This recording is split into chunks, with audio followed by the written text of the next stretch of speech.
Hi, I'm Dinesh. The world moves because businesses can plan with confidence. The Red Sea crisis reminded us that in global trade, predictability matters more than the cost.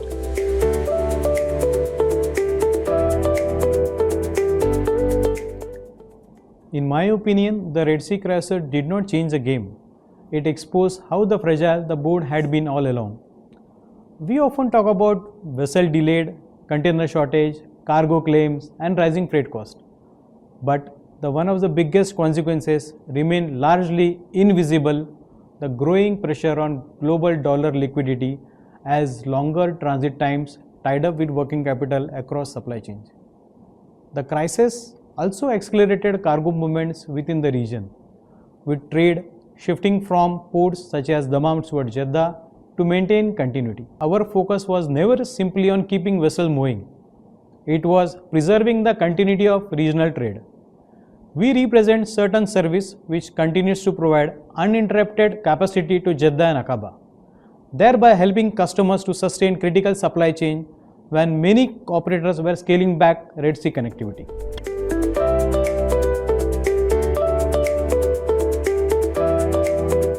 Delayed shipments often lead to stockouts, forcing customers to switch to competing brands and eroding market share. The immediate loss of sales is only the first blow. The more lasting impact is a gradual erosion of customer trust and loyalty, which take years to rebuild.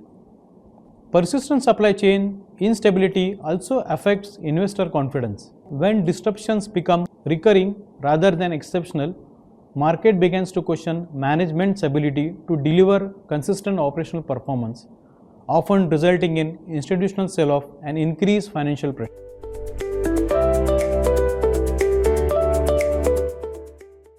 While no industry has escaped the impact, the automotive sector has undergone the most significant structural shift. For decades, automotive supply chains relied heavily on just-in-time inventory model, where components arrived exactly when the production line needed them. The prolonged disruption in the Red Sea completely shattered that philosophy, forcing a massive industrial pivot towards just-in-case strategy backed by safety stocks and regional warehousing. The damage ripples far beyond cars. Engineering goods, machinery, industrial components, and chemicals, the primary export commodity on the India-Turkey corridor, face crippling lead times and planning chaos. When transit time spikes by 2 weeks, lean inventory models stop working. High value, time sensitive sectors are being forced to completely restructure, shifting from low cost ocean freight to expensive multimodal transport or alternative routing just to survive. Recognizing this massive strain on the India-Turkey trade lane, our principal choose to invest capacity rather than cut it. We continue to deliver predictable connectivity and dependable space required to supply chains moving across Turkey, Egypt, and Red Sea.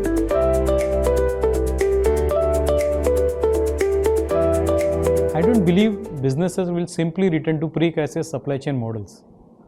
The lesson from pandemic, geopolitical tension, and the Red Sea disruption have fundamentally changed how companies evaluate supply chain risk.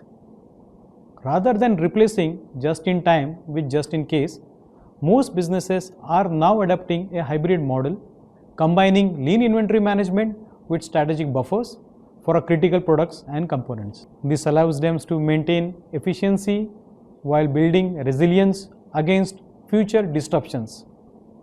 We are also seeing buyers diversify their supplier base across multiple countries, regionalize manufacturing where practical, and place greater emphasis on the reliability rather than simply selecting the lowest freight cost. Supply chain resilience has become a boardroom priority rather than just an operational concern. This shift is also influencing carrier and routing decisions. Many exporters from southern India are re-evaluating traditional transshipment routes via Colombo, where congestion, blank sailing, and freighter delays have increased uncertainty. Instead, they are increasingly favoring direct gateway solutions through Nhava Sheva, which eliminates transshipment risk and provide more predictable connectivity to Turkey. Notably, this is something we have experienced firsthand in the Turkey service. which is wash ways. The real cost of the Red Sea crisis wasn't the freight, it was the loss of predictability.